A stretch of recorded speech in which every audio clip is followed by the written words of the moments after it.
بسم الله الرحمن الرحيم الحمد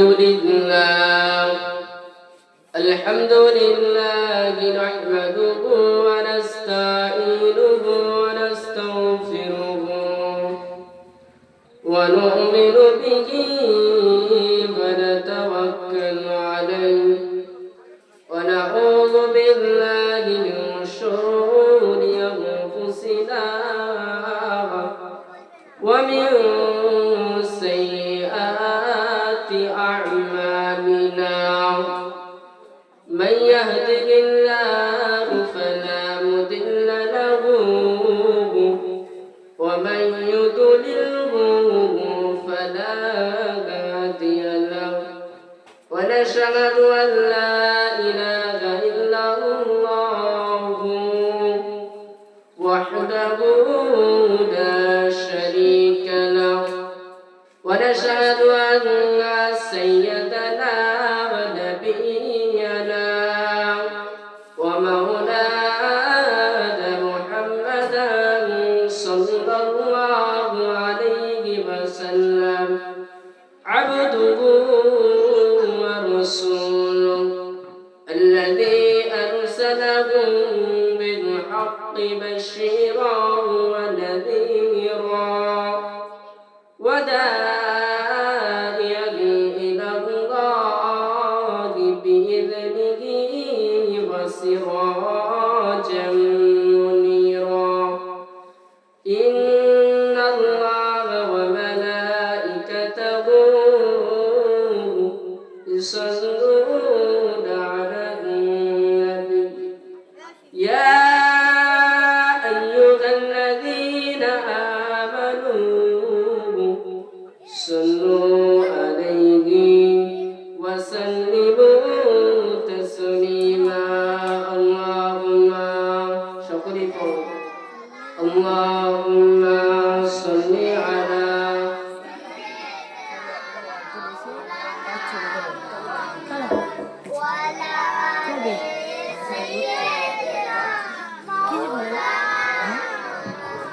أروق قبل درود اللهم صل على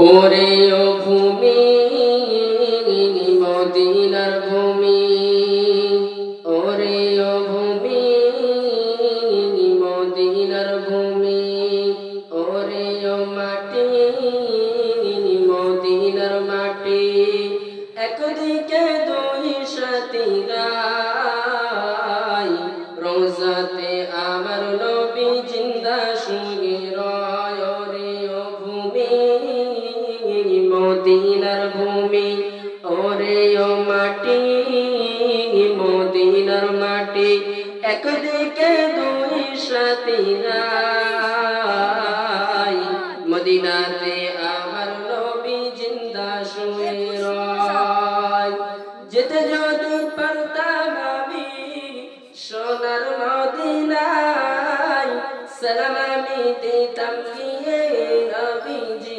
রওজায় যদি রাসূলুল্লাহ রওজায় যদি যায় তাহলে কি মন কি ভালো থাকবে না খারাপ থাকবে তাহলে সুবহানাল্লাহ বলা যাবে না রওজাতে গিয়ে নবী কাঁদে যারে যার রওজাতে শুয়ে নবী কাঁদে যারে যার পাপে ভরা গুনাহ ভরা উম্মাতানা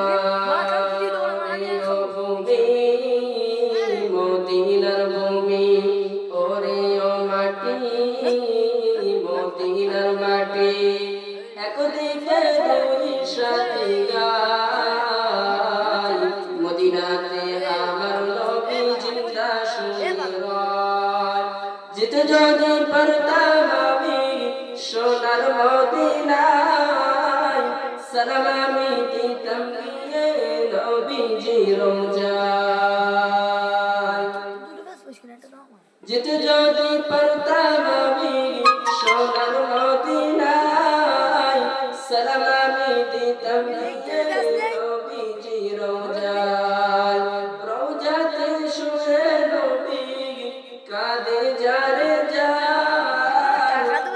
ভরা ধুলাই ভরা তোমার আল্লাহুম্মা সাল্লি আলা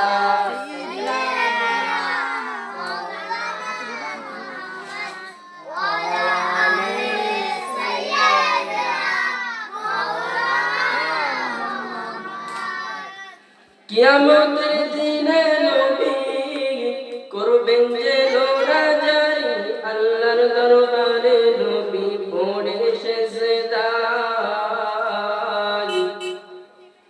রোজাতে আমার নবী জিন্দা সঙ্গে রয় রে ভূমি মদিনার ভূমি ওরে ও মাটি মদিনার মাটি একদিকে দুই সাথী গাই মদিনাতে আমার নবী জিন্দা সঙ্গে রয় আল্লাহুম্মা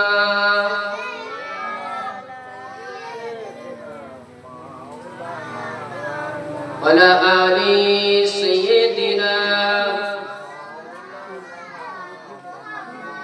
তুমি মানলে মানো না মানলে মানো না আশিকেরি আসল জান্নাত সোনার মদিনায় তুমি মানলে মানো না মানলে মানো না আশিকেরি আসল জান্নাত সোনার মদিনায় আশিক হৃদয়ে যত ইশকেরি জ্বালা দূর করিতে পারে ওই দূর মদিনাওয়ালা তুমি মানলে মানো না মানলে মানো না আশিকেরি আসল জান্নাত সোনার মদিনা তুমি মানলে মানো না মানলে মানো না আশিকেরি আসল জান্নাত সোনার মদিনা আল্লাহুম্মা সাল্লি আলা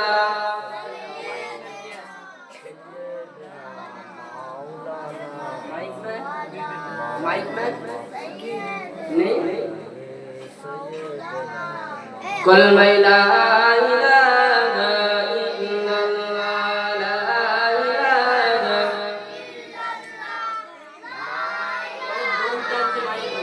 দম টানছি মাইকি حسبي ربي جل الله حسبي ربي جل الله ما في قلبي غير الله तेरे सदके में आका सारे जहां को तीन मिला बेबीनों ने कलमा पढ़ा ला इलाहा इल्लल्लाह हस्बी रब्बी जल्लल्लाह मा फी क़ल्बी गैरुल्लाह नूर मुहम्मद सल्लल्लाह ला इलाहा इल्लल्लाह को जो मिला ले हबसीगे हर बार देना प्यारा गे को जो मिला ले हबसीगे हर बार देना प्यारा गे अपने बहन से बालुमा एक दाता का करती थी आंखों से पिघले जुबके जुबके करती थी हस्बी रब्बी जल्लल्लाह हस्बी रब्बी जल्लल्लाह मा फी क़ल्बी गैरुल्लाह नूर मुहम्मद सल्लल्लाह সকলে বলি লা ইলাহা ইল্লাল্লাহ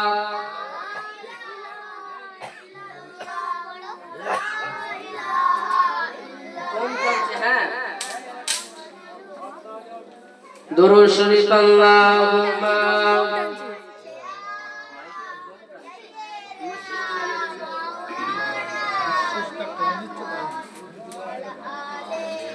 سيدنا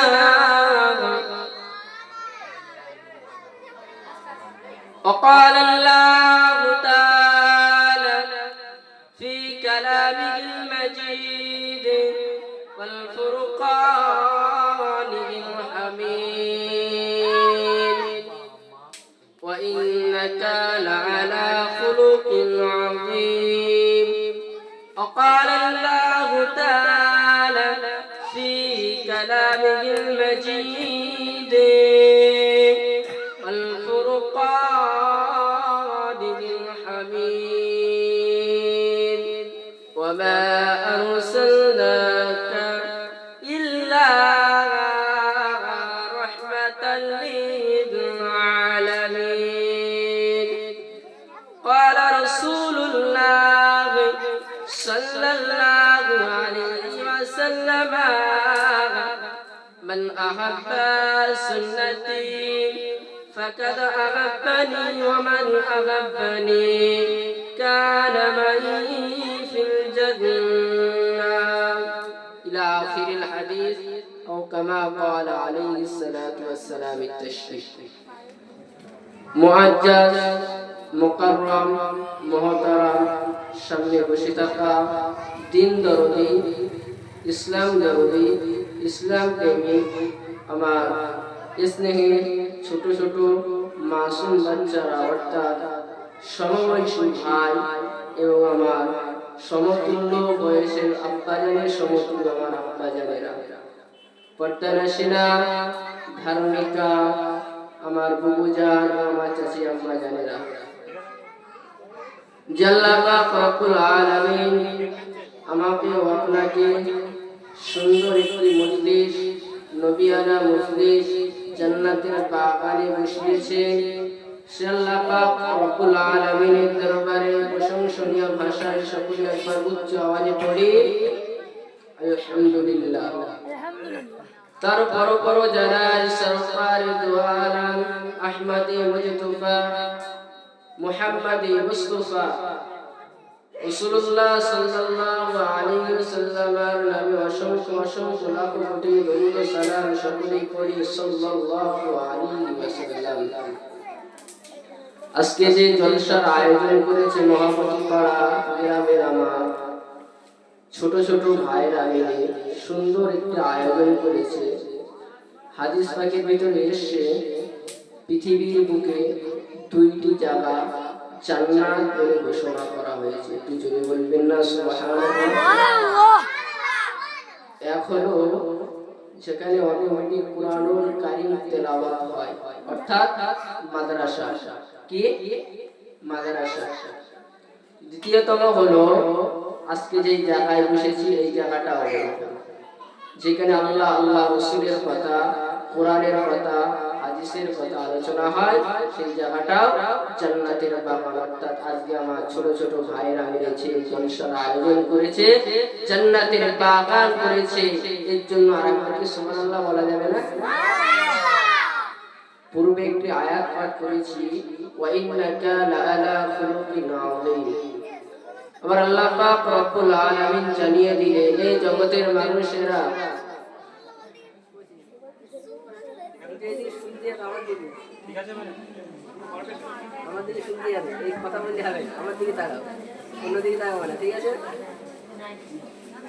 যে কথা বলছিলাম, আল্লাহ পাক রব্বুল আলামিন কুরআনুল কারীমের ভিতরে জানিয়েছেন, ওয়া ইন্নাকা লাআলা খুলুকিন আযীম। এই জগতের মানুষেরা আমার রাসূলকে, আমার হাবিবকে তোমাদের মাঝে পাঠিয়েছি সুআদর্শবান করে। একটু জোরে বলা যাবে না সুবহানাল্লাহ? কি বান? আদর্শবান পুরুষ। কি পুরুষ? আদর্শবান পুরুষ, অর্থাৎ নবী পয়গম্বর করে আমাদের মাঝে পাঠিয়েছি।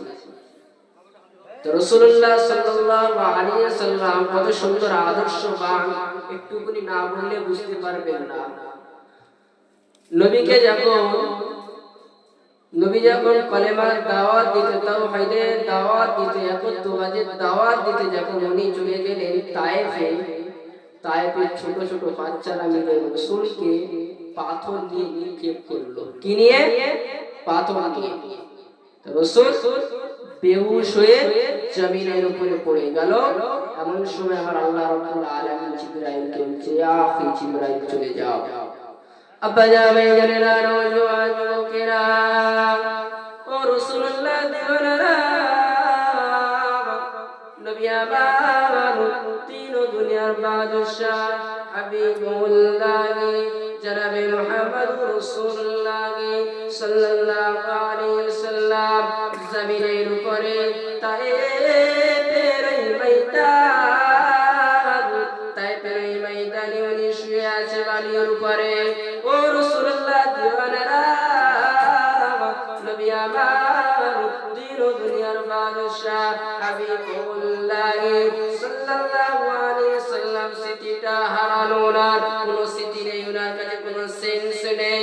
এমন সময় আমার আল্লাহ বলেন, জিবরাইল ও ভাই জিবরাইল, ও জিবরাইল চলে যাও, চলে যাও। আমার বন্ধুকে কারা যেন মারে, আমার আপনার নবী নূর নবী দয়ার নবী নবী জগৎ গুরু রাসূলুল্লাহ সাল্লাল্লাহু আলাইহি ওয়াসাল্লামের দরবারে সুদা চলে আসলো।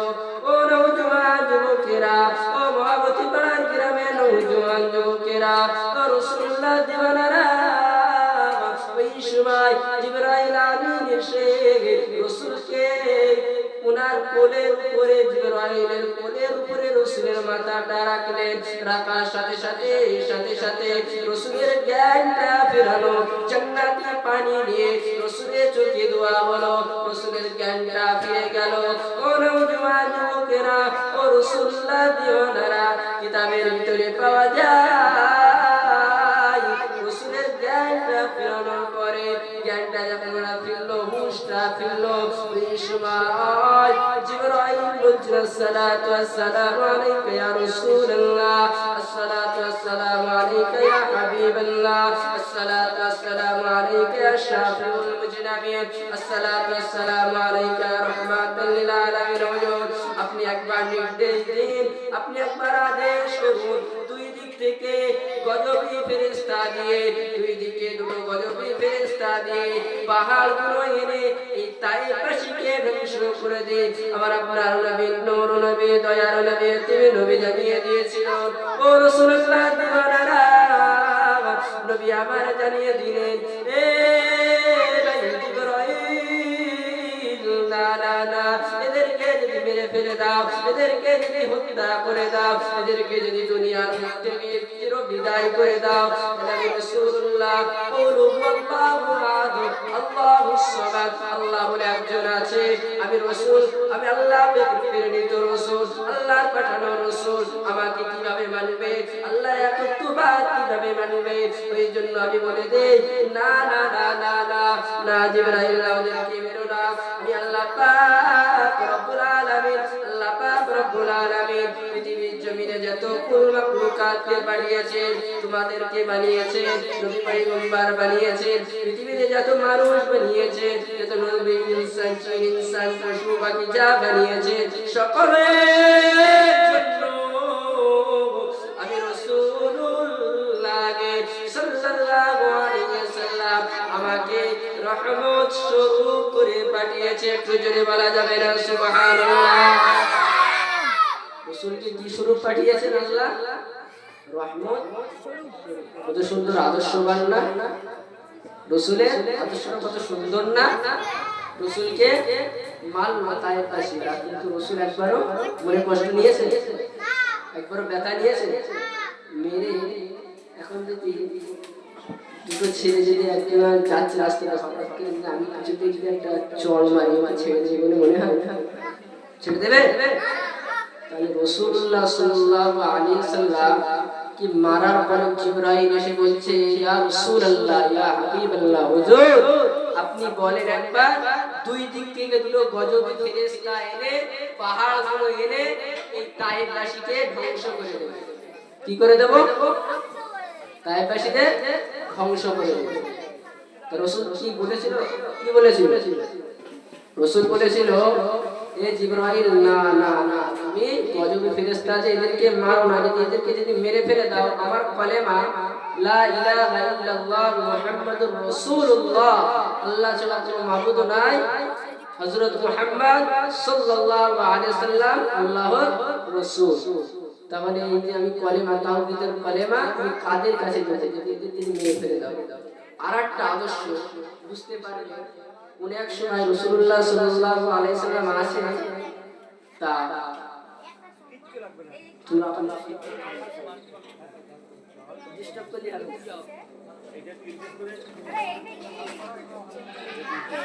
দরুদ শরীফ আল্লাহুম্মা সাল্লি আলা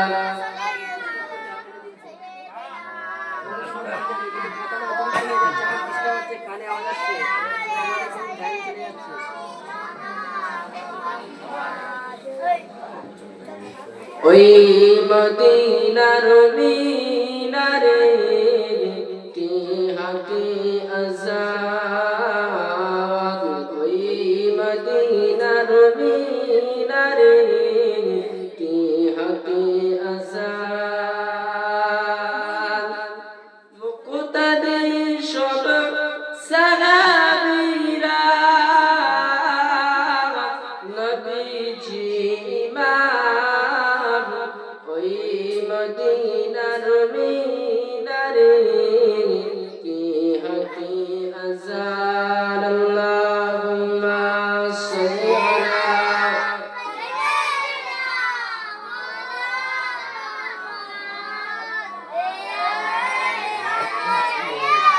মাওলানা। কথা বলছিলাম তো রাসূলুল্লাহ সাল্লাল্লাহু আলাইহি ওয়াসাল্লাম কোন এক সময় কোন রাস্তা দিয়ে হেঁটে হেঁটে যাচ্ছে, তো একজন ইহুদি কুয়ার থেকে পানি তুলছে। কি করছে?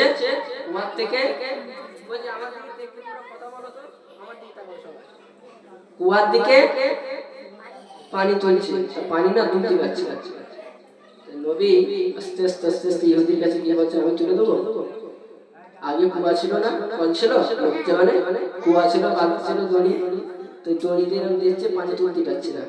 রাসূলুল্লাহ সাল্লাল্লাহু আলাইহি ওয়াসাল্লাম হাত থেকে নিয়ে নিজে তুলতে গিয়ে যে পানিটা তুলবে, তোলার সাথে সাথে যে একবার তুলেছে, দুবার তুলেছে, তিনবারের মাথায় না ওটা ছিঁড়ে পড়ে গিয়েছে ভেতরে।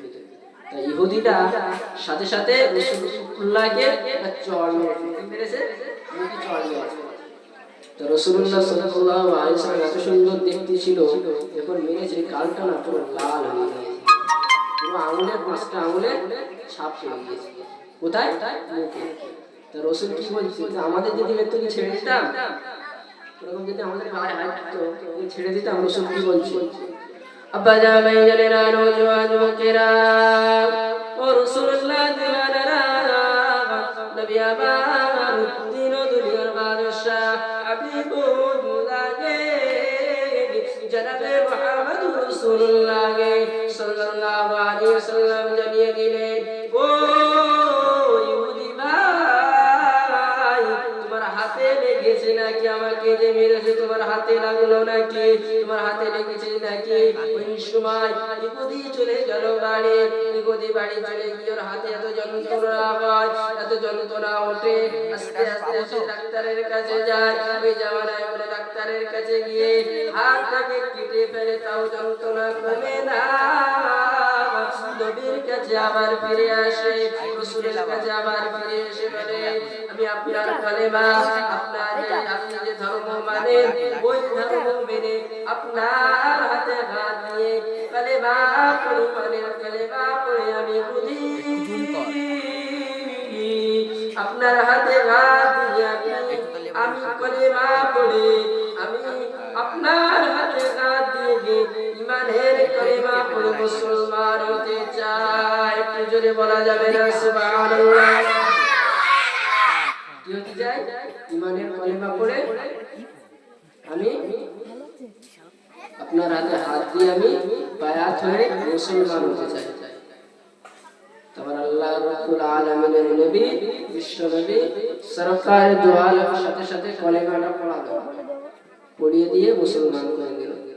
রাসূলের আদর্শ, কেউ যদি তোমাকে মারে, কেউ তোমাকে যদি গালি দেয়, গালাগালিতে তোমাকে দেখতে গেলে তুমি গালাগালি দেবে, ওটা গালাগালি না, সেটা কি তোমাদের মধ্যে তোমার এই মেরেছে বলে তুমি ধরে গুপগাপ মারবো ওরকম হবে না, ঠিক আছে?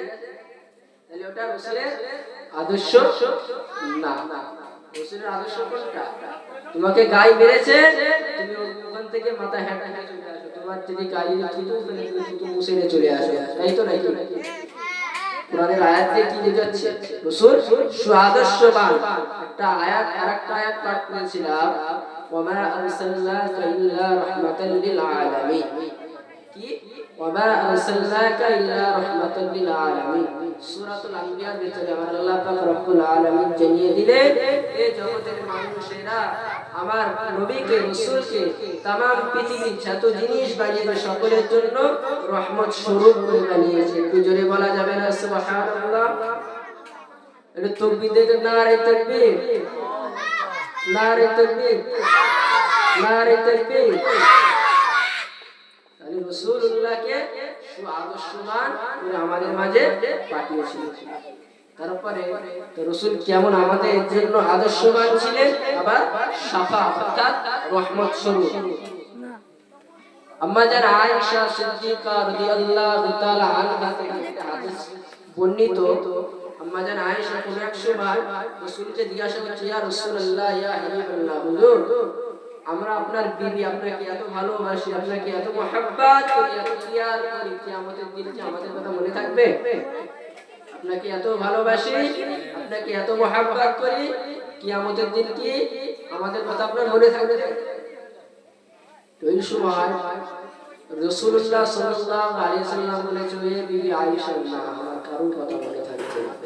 আব্বা জামাই জানেরা, নওজোয়ান যুবকেরা, ও রাসূলুল্লাহ দিওয়ানারা, নবী আমার দিন ও দুনিয়ার বাদশা হাবিবুল্লাহ জনাবে মুহাম্মদ রাসূলুল্লাহ সাল্লাল্লাহু আলাইহি সাল্লাম বলেছিল, ও বিবি আয়েশা,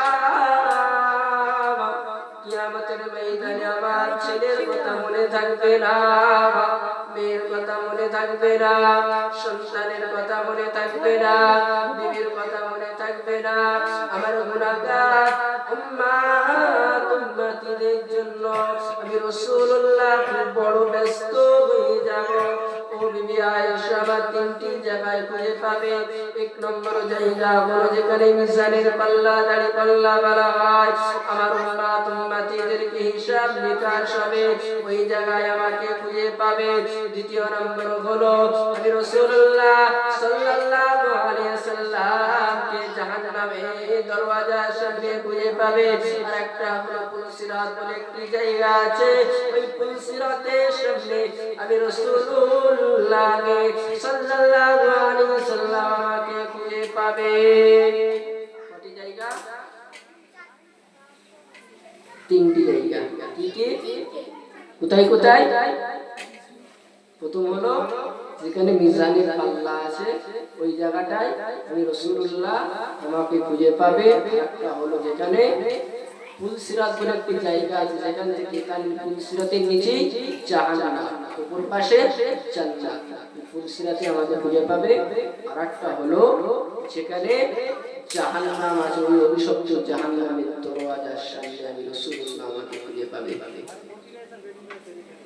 কিয়ামতের দিনও রাসূল উম্মতের জন্য শাফাআত করবে। তো আমাদের নবী কেরামের ফ্যাসিলিটি জানেন, প্রত্যেক নবী পয়গম্বরের থেকে আখিরি নবীর ফ্যাসিলিটি অনেক বেশি।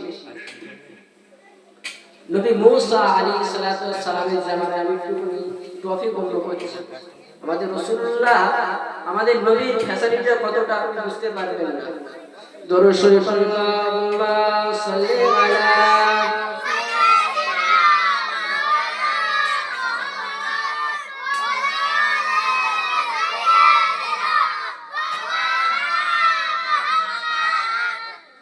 আমাদের নবীর ফ্যাসিলিটি এত, বনি ইসরাইল জামানার একজন মহা পাপী, কি বনি ইসরাইল জামানার মহা পাপী, সে বড় একটা গুনাহগার, নামকরা গুনাহগার।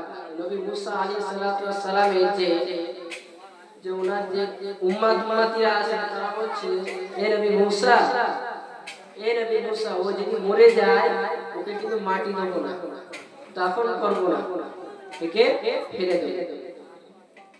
তো যথারীতি বনি ইসরাইল জামানার যে মহাপাপী যাকে উম্মতের যাকে পাপী বলতে সে মারা গেল। কি হলো? সে মারা গেল। মারা যাওয়ার পরে তারপরে ওকে সেইভাবেই জঙ্গলে ফেলে দেওয়া হলো। তার একদিন রাসূলের কাছে যে ওই জামানার নবী পয়গম্বর মুসা আলাইহিস সালাতু ওয়াস সালাম ওনার কাছে এসে জিবরাইল আমিন মারফতে আমার আল্লাহ বলছেন, নবী মুসা তুমি যাও, ওই যে তোমার যে উম্মতটাকে ফেলে দিয়েছো উম্মতটাকে নিয়ে এসে ওকে গোসল করিয়ে দাফন করে তুমি কবরে শুয়ে দাও। তা তার একদিন ওই যে উম্মতি নবী মুসা আলাইহিস সালামের যে উম্মতি তারা চলে গেল। কোথায় গেল? তারা আস্তে আস্তে দেখতে গেল। ওর বাবু খেয়েছে। একদিন চলে যায় গিয়ে দেখে না না না, একদিন চলে যায় গিয়ে দেখে না না না, একে তো বাগে খাইনি। আর একদিন চলে যায় একে দেখে তো বাগে খাইনি। ওই সময় ওরা নিজেরা বলা করে, এ ভাইরা এত বড় পাপী, এত বড় গুনাহগার, এত বড় পাপীদার, একে বাগে পর্যন্ত খাই না, একে বাগে পর্যন্ত খাই না, একে বাগে পর্যন্ত খাই না। এমন সময় ওরা ফিরে আসার পরে নবী মুসা ওদেরকে ডাকলো, এ আমার কওমেরা, এ আমার উম্মতিরা, তোমরা শোনো, আমার আল্লাহ রাব্বুল আলামিন তোমাদেরকে বলেছে, আমার উপরে নির্দেশ করেছে, ওই যে বান্দাকে তুমি যে গুনাহ করে maaf করেছো, গুনাহ হয়েছে এত বড় পাপে, ওকে তোমরা মরে যাওয়ার পরে দাফন দাওনি, তাকে গোসল দাও বলে, তাকে জানাজা করোনি, কবরস্থ করোনি, তাকে তোমরা জঙ্গলে ফেলে দিয়ে এসেছিলে। ওই সুভাষ নবী মুসা কেরা প্রশ্ন করবে, এ নবী মুসা, এ নবী মুসা, আপনার আল্লাহকে জিজ্ঞাসা করেন এত বড় পাপী ছিল, এর গুনাহটা কিভাবে maaf হয়েছে? আল্লাহকে জিজ্ঞাসা করো এর গুনাহটা কিভাবে maaf হয়েছে। তুই যে আল্লাহকে জিজ্ঞাসা করছে রব্বুল আলামিন আল্লাহ কি জন্য maaf করলেন। তা নবী মুসা আলাইহিস সালামের উপরে কিতাব নাযিল হয়েছিল কি? তাওরাত। কিতাবটার নাম কি? তাওরাত। তাওরাতে 3টি জায়গায় নবী মুসার নাম, 40 জায়গায় আমাদের নবী নূর নবী, দয়ার নবী, সরকারে দু আলম আহমদে মুস্তাফা নূরে নবুয়ত রাসূলুল্লাহ সাল্লাল্লাহু আলাইহি সাল্লামের নামে দুজনে বলা যাবে না সুবহানাল্লাহ। তাহলে নূরে নবুয়ত মুহাম্মদ রাসূলুল্লাহ সাল্লাল্লাহু আলাইহি সাল্লামের নাম কয় জায়গায়? 40 জায়গায়। আর দু জায়গায় নাম, আর দুটি জায়গায় নাম হলো নবী মুসা, যার উপরে কিতাব নাযিল হয়েছে তার নাম হলো দুটি জায়গায়। কয় জায়গায়? 2 জায়গায়। আমাদের নবী কবে আসবে তার নাম 40 জায়গায়। তা ওই তাওরাত কিতাবের কোন একটি পৃষ্ঠা জমিনে পড়ে যায়, আচ্ছা মহাপাপী গুনাহগার যাকে ফেলে দিয়ে এসেছিল জঙ্গলে, সে ওই যে কাগজটা তুলে নেয় চুমু খেয়েছিল, ওই নামে ওই জায়গায় আমাদের নবী আহমদে মুস্তাফা মুফাখরে মুজিদা তাজদারে মদিনা সাইয়্যিদুল মুরসালিন খাতামুন নবিয়্যিন রাসূলুল্লাহ সাল্লাল্লাহু আলাইহি ওয়াসাল্লাম নাম লেখা ছিল। একটু জোরে বলবেন না সুবহানাল্লাহ। আব্বা জানে জানে না নবী আইয়ুবেরা ও রাসূলুল্লাহ দিওয়ানারা, ওই সময় আল্লাহর গুনাহগার বান্দা ওই যে কাগজটা নিয়ে মুখে দিয়েছিল, সাথে সাথে ওই কাগজটা নিয়ে আরো সিলাই আমার আল্লাহ জানিয়ে দিলেন, আমার আল্লাহ শুনিয়ে দিলেন, ওই কাগজের সিলাই, ওই কাগজে চুমু দেওয়ার সিলাই, আমার আখিরি বন্ধুর সিলাই, সারা জীবনের গুনাহ খাতা পুরিয়া মাফ করে দিলাম। একটু জোরে বলা যাবে না সুবহানাল্লাহ। আল্লাহুম্মা সাল্লি আলা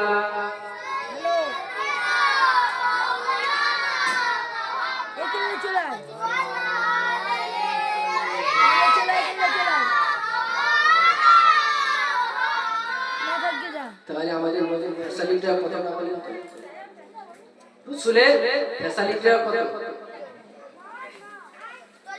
নবী কোন জামানায় আয়ে নবী মুসা আলাইহিস সালামের উপরে নাযিল হয়েছিল কি? তাওরাত কিতাব। কিতাবের নাম মুসা আলাইহিস সালামের কোন জায়গায়? দু জায়গায়। কোন জায়গায়? দু জায়গায়। আর আমাদের নবীর নাম কোন জায়গায়? 40 জায়গায়। মানে আমাদের নবীর পাওয়ার বেশি। পাওয়ারফুল নবী না? পাওয়ারফুল নবী না? তাহলে আমাদের নবী পাওয়ারফুল তো।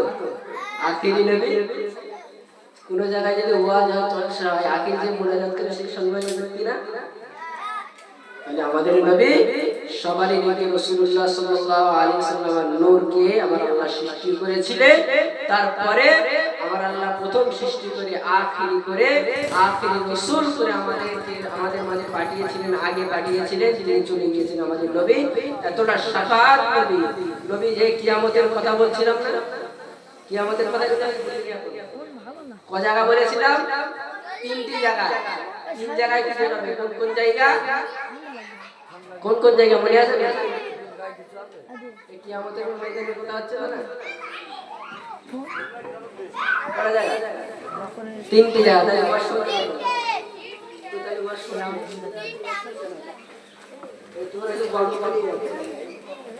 তাহলে তাহলে 3টি জায়গায় কি হবে? এক নম্বর হলো যেখানে মিজানের পাল্লা বলা হয়, যেখানে দাড়ি পাল্লা হিসাব নিকাশ হবে, ওই জায়গায় আমাদের নবীকে খুঁজে পাওয়া যাবে। আমাদের আয়েশা কি বলছে? আয়েশা, এই বিবি আয়েশা আমাকে ওই জায়গায় খুঁজে পাবে। আরেকটা জায়গা হলো যেই জায়গায় সিরাত বলে যে জায়গাটা আছে, ওই জায়গাটায় আমি রাসূলুল্লাহকে খুঁজে পাবে। আরেকটা জায়গা হলো জাহান্নামে দরওয়াজার সামনে। আব্বা জামাই জানেনা নওজোয়ান যুবকেরা ও রাসূলুল্লাহ দিওয়ানারা, নবী আমার দিন দুনিয়ার বাদশা হাবিবুল্লাহ জনাবে মুহাম্মদ রাসূলুল্লাহ সাল্লাল্লাহু আলাইহি ওয়াসাল্লাম, নবী আমার কিয়ামতের ময়দানে হাশরে আল্লাহর একজন গুনাহগার বান্দা, আল্লাহর একজন পাপী বান্দাকে শেকল পরিয়ে নিয়ে, আল্লাহর একজন গুনাহগার বান্দাকে নিয়ে শেকল পরিয়ে নিয়ে টানতে টানতে টানতে টানতে কিয়ামতের ময়দান থেকে, তাই আল্লাহ থেকে, মিজানের পাল্লা থেকে জাহান্নামী ফেরেশতা, গজবী ফেরেশতারা জাহান্নামের দিকে টেনে নিয়ে যাবে। আল্লাহর এই গুনাহগার বান্দা, আল্লাহর এই নাফরমান বান্দা, আল্লাহর এই গুনাহগার বান্দাকে, আল্লাহর এই গুনাহগার বান্দাকে নিয়ে গজবী ফেরেশতারা নিয়ে টানতে টানতে টানতে টানতে জাহান্নামে দিয়ে নিয়ে যাবে। আমার আপনার নবী, নূর নবী, দয়ার নবী, যিনি নবী রাসূলুল্লাহ সাল্লাল্লাহু আলাইহি ওয়াসাল্লাম এক দৃষ্টিতে ওই লোকটার দিকে নজরটা পড়ে যাবে। আল্লাহর ওই বান্দার উপরে নজরটা পড়ে গিয়ে বলবে, এ গজবী ফেরেশতারা, একে কোথায় নিয়ে যাও, একে কোথায় নিয়ে যাও? এই সময় বলবে, ইয়া রাসূলুল্লাহ, ইয়া হাবিবাল্লাহ, বলো আল্লাহর উপরে হিসাব হয়েছে। মিজানের পাল্লা হিসাবে আল্লাহ সাক্ষী ছিল, আল্লাহ সামনে ছিল, আল্লাহ স্বয়ং লিখেছে। এই জাহান্নামী ওই সময় ফেরেশতাদেরকে ধমক দিয়ে বলবে, এ ফেরেশতারা, এ মালাইকা ফেরেশতারা, থামো তোমরা, আবার নিয়ে চলো। ওই সময় আল্লাহর এই বান্দা, আল্লাহ গুনাহগার বান্দাকে টানতে টানতে টানতে টানতে আবার মিজানের পাল্লায় নিয়ে যাওয়া হবে। আবার মিজানের পাল্লায় যাওয়ার সাথে সাথে মিজানের পাল্লাটা যখন মাপবে, দাড়ি পাল্লায় এক পাল্লায় গুনাহ ধোয়া হবে, এক পাল্লায় নেকি ধোয়া হবে। নেকির পাল্লাটা হালকা হয়ে যাবে আর গুনার পাল্লাটা ভারী হয়ে যাবে। কি হয়ে যাবে? নেকির পাল্লাটা ভারী হবে না, হালকা হবে, আর গুনার পাল্লা। এই ঘটনার আগে আরেকটা ঘটনা বলি, তাহলে বুঝতে পারবে যখন কিয়ামত কিছুই হয়নি। একটা জায়গায় নিয়ে আসি এই ওয়াজ শুধু শুনতে হবে না, বুঝতে হবে, তাই না? শুধু ঘটনা শোনাই হয়ে যাবে, ওয়াজ তো শুনে শুধু ঘটনা আর ঘটনা, ওয়াজ বুঝতে হবে, তারপর শুনতে হবে। এই ঘটনার আগে আরেকটা জায়গায় নিয়ে যাই। জায়গাটা হলো যখন কিয়ামতের কিয়ামত হয়নি, পৃথিবী পুরো ধ্বংস, কিচ্ছু নেই। দেখো পৃথিবী পুরো ধ্বংস, কোনো ধুধু পাচ্ছে। কেউ কোনো সমুদ্রের পাশে গিয়ে দেখেছে সাইড দিয়ে মাথা দিয়ে মাথা দেখা যায়? ধোঁয়া বলে না, সেম রকম ধোঁয়া হচ্ছে। কেউ নেই কিয়ামতের ময়দানে, যে কিয়ামতের ময়দান হবে যে জায়গায় কেউ নেই। আমার আল্লাহ রাব্বুল আলামিন জিবরাইল আমিনকে ডাকলেন, ইয়া আখি জিবরাইল, ওঠো। তুমি প্রত্যেক নবীর পাট্টা বাহক ছিল, কি ছিলে? পাট্টা বাহক। কি পাট্টা বাহক? তুমি ওঠো, উঠে যাও, আখিরি নবী মুহাম্মদুর রাসূলুল্লাহর কাছে গিয়ে তুমি ডাককে ডেকে নিয়ে এসো, নবীকে ডেকে নিয়ে এসো, কিয়ামত হবে। তো বলছে রব্বুল আলামিন, আল্লাহ সব তো ধুধু করছে, কোন জায়গায় খুঁজে পাবো আপনার নবীকে, নবী মুহাম্মদুর রাসূলুল্লাহকে? তা আল্লাহ বলে দিল ওই যে জায়গা, ওই জায়গায় চলে যাবে। আব্বা জানেরা নওজোয়ান